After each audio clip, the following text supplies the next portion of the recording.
So when it's down, and when it's up, right? That's it. Bingo. Depending on how far up, I guess. Yeah, you got to be careful there.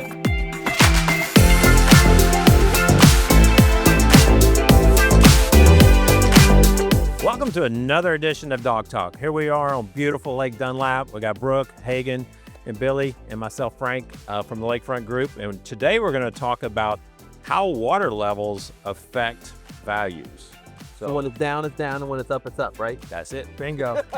Depending on how far up, I guess. Yeah, you got to be careful there. Yeah, exactly. You really have to understand, and Billy and Brooke, y'all correct me if I'm wrong here, but there are so many clients that I have that do not understand which lakes are constant level and which lakes are reservoirs. Talk right? about it all the time. All the time. So people will call in, like, I just want to make sure I always have water, and I'm looking at Lake Travis. Well, guess what? There's some things you should probably know about how these chains of lakes work, right? So, and specifically where you are on those lakes. For sure. Y'all have a lot of, on Travis, we don't have as many, it doesn't seem like on Canyon Lake, but y'all have a lot of like coves, like a ton of little coves and fingers in Travis. Devil's Cove. What are the water levels typically? Is it shallower in a lot of those coves? Some of them they are, but some of them are, I mean, there was one that we looked at, we closed earlier this year. And it's, I mean, even when it was really, really, really low, they still had 40 or 50 feet in that cove. Yeah. You know, and now the water's up and they have amazing views. Yeah. What about the coves and just like completely dried out? Like, Oh, yeah. I mean, the home value's there. I mean, think about it from your perspective as a buyer, or certainly as a seller, if you're looking to list your property, how people are going to perceive it. Yeah. The value is going to change dramatically if during the time of drought, the water level has gone down and now you don't have your water view. Right. And being able to explain that to a buyer so that they understand, because if they're looking at the property when the lake is up, it's amazing. But having the expert that knows, hey, like 2 years ago, there was no water in this cove.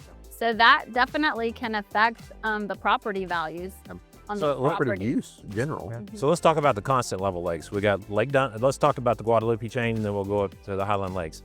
Guadalupe chain, we got Lake Dunlap's constant level, Lake McQueenie's constant level, Placid's constant level, and Meadow is hoped to be soon constant level, as well as Lake Seguin. So what that means is Canyon Lake is constantly putting out, they have agreements downstream. They have to put out, I think it's 60 or 65 cubic feet per second or more for downstream for farmers and ranchers. So these lakes are constant level lakes. They don't fluctuate. Now Canyon Lake, on the other hand, you know, it's all dependent on what the inflow is. So up at the Highland Lakes, we've got LBJ that's constant level, Lake Austin, Inks, And Lake And Lake Marble Falls. and Marble Falls. And so Buchanan and Travis are similar to Canyon Lake. To the reservoir. They're fluctuating depending on rainfall and et cetera. Very much so. Okay. Yeah. Now Buchanan is very full. I mean, at the end, so a few years ago, they actually raised what they call full pull on Lake Buchanan. Okay. It used to be 1018. It is now 1020. So some of these older like fishing piers built to 1018. They're 1020, that baby's underwater. Wow. And so it's another thing to like, okay, well, the water's full. That wasn't made at the right, you know, like we need to go make that correct now. And so it's just something to walk in from a buyer's perspective, like, man, I got to spend some money making this right. You know, the water's, I think, down to what, 10, 17 and a half right now, something like that. And LCRA is saying we should have pretty much the same water level for the next 6 months. So if you're looking at a waterfront property on Lake Travis versus Lake LBJ, let's say, like from a price difference standpoint, if you have something uniform, is there, again, location dependent, but are you seeing people pay 10% more, 20% more, 30% more to be on a constant level lake up there?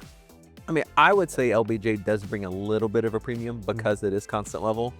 But I've also seen some of like Travis is closer to Austin. It is. So Yeah, and I think Yeah. that's the factored difference. in. Yeah, but certainly Buchanan. So if you look at Buchanan versus Lake Marble Falls, like you're paying a ton more to be on Yes. on one of those lakes. I They're would say. two totally different lifestyles, and so that's, I think, really one of the driving forces as well. There are some people that only want to be on Travis and won't even look at LBJ, and then vice versa. So Yeah. Speaking of lifestyle, I mean, it's a very different deal for us on the Guadalupe Lakes because the one reservoir we have where the water levels fluctuate, you can't have a boathouse on it. So from a lifestyle perspective, if you are living somewhere full time or you're an avid boater and you're going to be in and out every single day, Come on up to the Highland you Lake. probably want to be on one of the constant level lakes down here. You can see behind us over here, or across the lake here, boathouses all up and down the lake. So it's that push button that I call it that easy button. As far as your boathouse, and again down here, the only place you can have boathouses are on the constant level lakes. Right. So it's never a scenario on the lower Guadalupe lakes that we service where your boathouse is inaccessible. Like sometimes on Travis, those coves where the water just dries out, your boathouse is on the ground, you can't use it. On these constant level lakes, the boathouse that you have when the water levels are full, such as here, and when Placid and McQueenie are back up, your boathouse is always usable. Yeah, and to your point, I mean, I tell people all the time, Canyon Lake's my favorite lake. It is by far my favorite lake, but you can't have a boat right there at the water, and that's why I live on Dunlap. It's a gorgeous lake as well, but I got my boat right there, so I can push the button and go down. But so 5 years ago, Canyon Lake was on fire. It was hot. The market, we were getting top dollar for houses out there. Today, with the lake being down, and when it was down to 30 feet, last summer before the flood, property values were dropping. I mean, you were a part of deals that you were getting way off the list and way below what these houses were worth. But lakes come up a little bit, so we've seen a little bit of activity. At least stabilization. Of, But probably not what y'all are seeing on Buchanan. Sorry, I'm never going to get that right.